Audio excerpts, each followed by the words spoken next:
Good morning, good morning. Happy Saturday. The days kind of blend into each other, don't they? All right, so here's a question for you. Are you scheduling?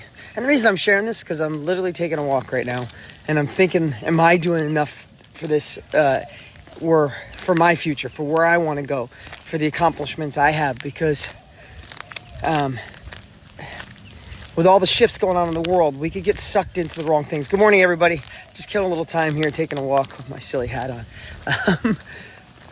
I want to know, are you taking the time each day to schedule moments, a half hour, an hour, or two, where you forget about all the craziness that's going on in the world? Where you don't look at the news, you don't answer a text message, you don't answer an email, you don't focus on what could go wrong. You take a couple hours or an hour or 4 hours a day, whatever you can provide, and focus on where it is you really want to go. I know this is like duh 101, right? But listen, I could see this with all the changes going on and everything happening in the world. It is easy to find a new routine, even though we have all this extra time. 2/3 of the world is home, right? More than ever before in history. Good morning, everybody. I'll go back and look at every one of your messages. I give you my word. I just don't want to get distracted from what I want to share with you guys today. Here's what happens. When our brains are distracted, when we're figuring out how to solve problems, when we're playing defense, we forget to take the moments to play offense.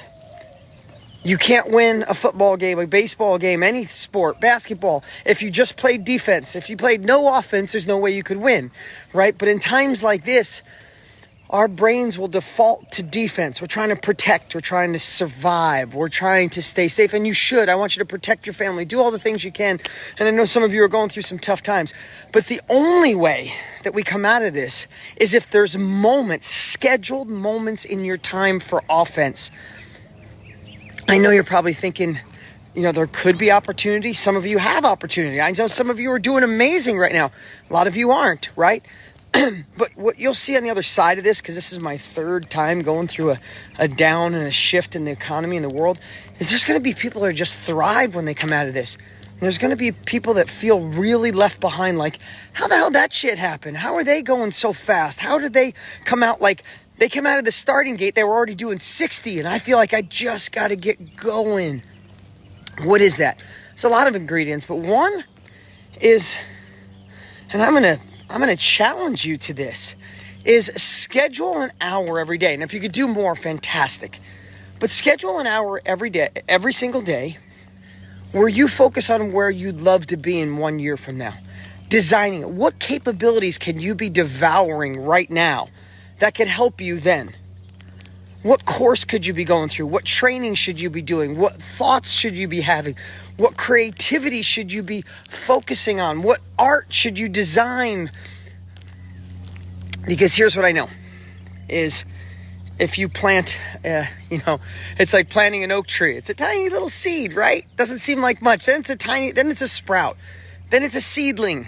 Then it's as tall as me. And you look in time and it's a massive tree like one of these I'm walking by, right? We all have to plant seeds. Whether you're completely starting over because of what's going on in your life, or you want to start fresh, right? It's not like you're desolate. Maybe you could be, but you're not desolate, but you want to start fresh. Or you want to transition so this shit never happens to you again. So that you're maybe in the digital economy, or you're in like the knowledge industry, something that could thrive in uncertain times. Like, I'm never going to feel this way again. You got to remember something. Doesn't matter how much experience you have. Doesn't matter what a badass you are. You still have to plant the seed, right? In times like this especially, we have to get emotionally secure with knowing no matter how much success we had when transitions happen, we kind of got to plant the seed. But here's the thing. You got to plant the seed eventually no matter what. And you got to make sure it grows. So maybe that's a silly analogy. My whole point is this. You have to start somewhere. And focusing on defense and focusing on all the things that could go wrong right now will not predict a better future. If you want to predict a better future, then plant the seeds right now that you can harvest in 6 months, a year, 2 years from now, and harvest for a long time. I'm going to tell another silly tree analogy. Sorry. it just came to my mind, so I'm going to share it, is when I was a kid, I grew up in upstate New York. And nobody realizes upstate New York is such farmland. I mean, we were in the Hudson Valley. It was more second largest production of apples in the whole world, right? So why am I sharing that? Because I used to be amazed as how farmer would be 65 years old. And he'd rip up all his trees. And as far as you could see, acres and acres and acres of trees. He'd rip up all his trees and plant these little seedlings that were, a foot high. Those things aren't going to produce an apple for like 6 or 7 or 10 years. I was like, wow, that doesn't make any sense. He's not going to make any money. But he'd plant those trees and they would produce fruit for 30, 40 years for his family, for his legacy. Now, I'm not saying you got to do something today. It's going to take you 10 years, 7 years like an apple tree. But we have to remember that we have to start someday of planting that seedling so we can bear fruit over and over and over. And that's what good businesses do. Good businesses can thrive in up and down markets, but it's taking the time to understand the right industry, putting the right focus, and having the patience to nurture it. Now, with all that said, I hope my message landed here today. I really just wanted to say, are you taking the time to play offense? Are you getting a couple hours a day focusing on your bigger future and where you could go? Are you being an investigative reporter to understand what industries, look at 2/3 of the world is home. Online is on fire right now.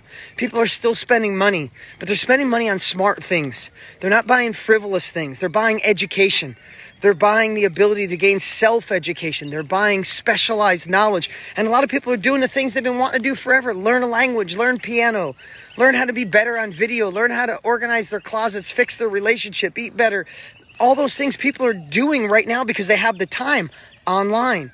Where can you fit into this new shifting virtual digital world? Now, listen, so many of you have careers, you have businesses. I'm not saying uproot and change everything for some of you. Some of you just need to hold on and wait until this craziness is over. But who can you be when this is over? How can you be a better version of yourself when you come out? Because this is here.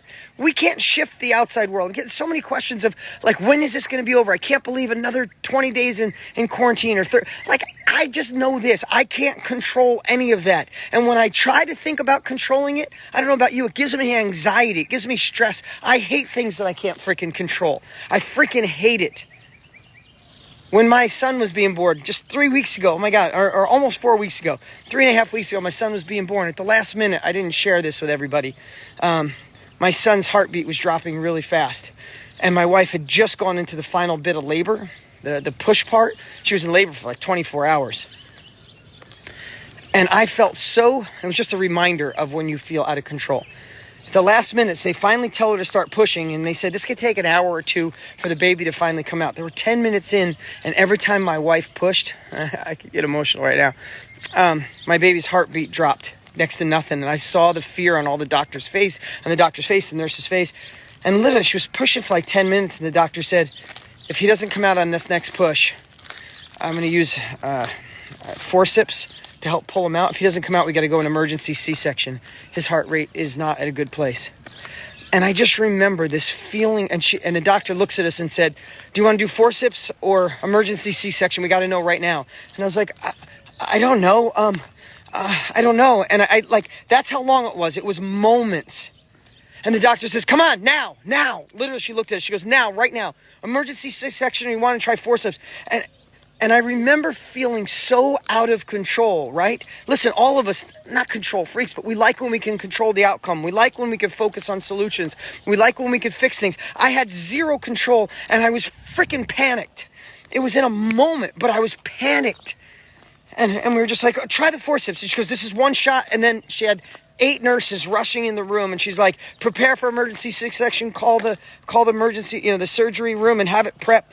And luckily, my wife pushed so hard, and our boy came out. I was crying. I was sobbing. I tell that story like, what's that got to do with your message today? It's just, I just know what it felt like. I was so I couldn't fix it. And I felt so helpless. I felt hopeless. I couldn't even make a decision. I was like, now that's extreme. That's my son, my wife, who, I loved him already, and my wife's the love of my life, right? But that's kind of what this does to us right now. We can't control this shit. It's not our opinion. It's not our decision. We don't know if you got some of that stimulus money, good for you. But most of the time, none of it's going to affect us. The only person in control of us is us. The only person that can make a difference is us. The first place that change will happen is in here, right? And I got to work on this every day. It's why I love to share every day on my stories, is because if this is off, if this puts us in a defensive mode, we're going to find ourselves getting sucked into the news, get sucked into binging on Netflix, sucked into eating too much sugar maybe, or sucked into just being like right, with no productivity. So how do you change all that shit? Recognize the difference between offense and defense. Recognize if you're not spending time every day thinking about and designing a bigger, better version of you for when this is over, because this too shall pass. And those that are prepping now, with that long story about trees, those that are planting seeds now, obsessing on things now, where it doesn't seem like the needle is moving now, everybody might think, oh, relax, this will change. No, those that are fighting now, that are hungry now, that find a way to overcome the negative feedback and thought and that negative loop going on your head, and they're staring at where they want to go, getting in flow state, designing a bigger future, and then staring at that bigger future every day. When this changes, you're going to see them out in front by thousands of feet, and you'll wonder, how the hell did they do that? They did it because they started now. They started now. So this is becoming the new norm. When something goes this long, even though it's crazy, even though it's weird, even though some of you financially it's brutal, it's still becoming your new norm. So you get to decide that. That's my message for today, this morning. You get to decide. Do you want to sit around and wait? Like, who moved my cheese? Do you want someone to bring cheese back to you? You know, a door closes. You want to stay there until somebody opens that door back up? Or do you want to go adventure and explore for new doors? Be an investigative reporter, because here's the deal. Behind one of those doors, no matter what that is your next level of life. And we have the opportunity to make a difference starting here. So that's my message for today. I appreciate you guys so much. Now I'm going to actually do a little exercise here, do a little run, get my cardio pumping. But remember, what are some big takeaways for today? If anything, take what serves you from this live and throw the rest away, right? Think about that. Take what serves you, throw the rest away. But what I really believe you should think about is, how often is your brain thinking about defense compared to offense?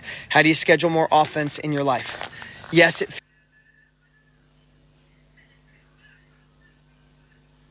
feels hard when you're not in control. You can't change it.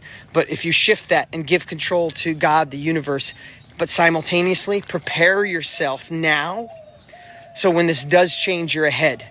How can you start planting seeds now? How can you be an investigative reporter? How can you not let the negativity control you? How can you not let procrastination be your fuel, rather the energy of knowing you have a chance to make a shift in your life? This could fundamentally be the difference of your entire life for the next 20 years on what you decide to do now. Sit around and wait for the rest of the world to fix it, or fix it in here first, in here, and then gain capabilities to anchor in a better version of you. All right, guys, that's it. I'm going to get my tail moving. You guys have an amazing Saturday. Bye.